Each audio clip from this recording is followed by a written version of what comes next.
Folks, welcome back to another episode of The Fallen Badge. Today we're going to look at the murder of Officer Jake Wallin, Fargo Police Department, North Dakota.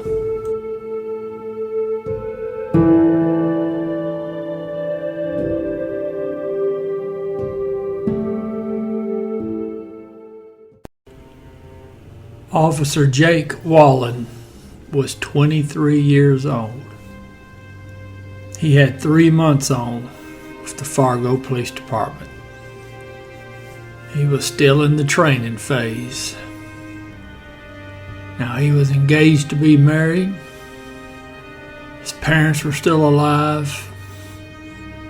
Now, he was in the Minnesota National Guard, and he'd been deployed twice, once to Afghanistan and once to Iraq. Had his whole future in front of him. Now, the disgusting individual that's responsible for his death, don't know much about him, but if you can judge somebody by their actions, I would say the suspect in this case is pretty despicable. It's July 14th, 2023. Officer Wallin and his field training officer, they're at the scene of an accident. They're at the intersection near 25th Street South and 9th Avenue South. It's about 2:45 in the evening. Now, there's several other officers on the scene. Fire department's on the scene, ambulance on the scene, trying to work this accident. Beautiful sunny day in Fargo. Now, what no one noticed was there was a silver four-door car, and it had pulled through there in the area, and it got on the parking lot there of that vision center, and it pulled into a parking spot. It's a slight rise from the parking lot down to the sidewalk. Now, the suspect is sitting in his car, and he's watching the police and the firemen and everybody doing their business on this scene. Now, I don't know if he sat there for 5 minutes or 15 minutes, but he sat there watching. Now, he puts the window down on his car, and he's got him a long gun, a .223 caliber rifle, sitting in his car, and he sticks the gun out the window and begins firing. Now, he seems to be aiming for the police only.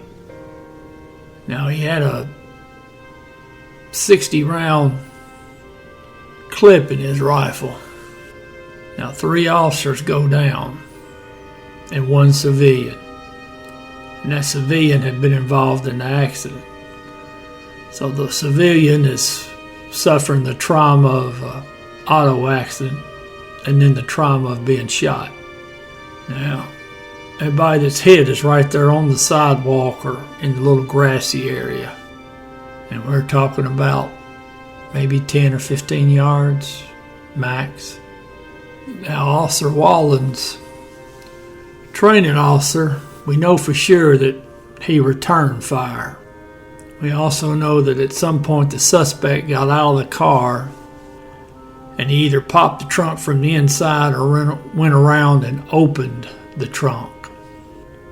Now, one of the rounds fired by Officer Wallin's training officer had struck the rifle that the suspect was holding.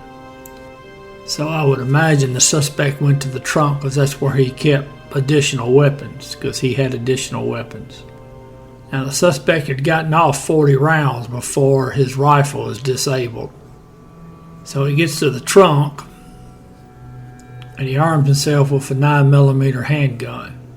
Now, according to one of the witnesses, the suspect was using the trunk like cover, the trunk lid, and either trying to fire over or around the trunk lid. Now, there was a family in that parking lot. They were in the silver car sitting right next to the suspect's car. Now, they're all sprawled out on the passenger side of their vehicle on the parking lot while the suspect is engaging the training officer.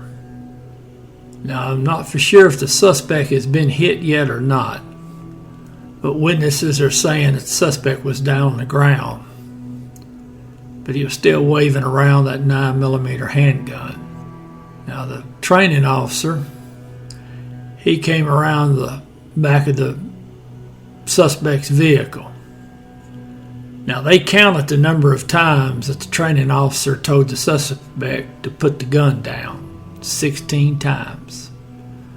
He told him 16 times. And he didn't do it.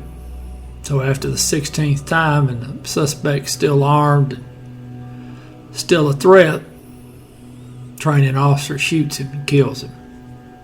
Now, the one saving grace in this scene was the fact that you already had firefighters and the ambulance on the scene. Now, according to the chief, as soon as the firing stopped, the firemen and the paramedics, they jumped into action. They started first aid because we got 3 officers down. And obviously that would have increased the survivability for the officers that are wounded, because Officer Wallin, he's killed on the scene. Now, the other 2 officers, critically wounded, are taken to the hospital. Information I've gathered, it would seem to indicate that they're going to pull through, we hope. Those rifle rounds are awful nasty. Now, they inventoried the suspect's vehicle, and he had 1,800 rounds of ammo. 1,800. That's 1800 rounds in his car. A couple more rifles, homemade hand grenade. Now, what in the world do you think that fellow was doing? Sounds like to me he was looking to kill police officers.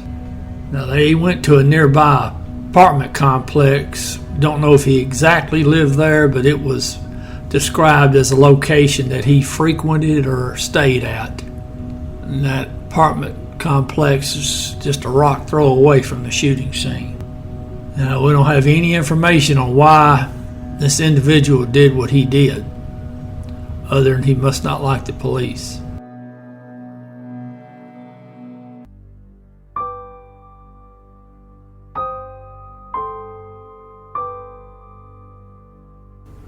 Officer Jake Ryan Wallin. End of watch, July 14th, 2023.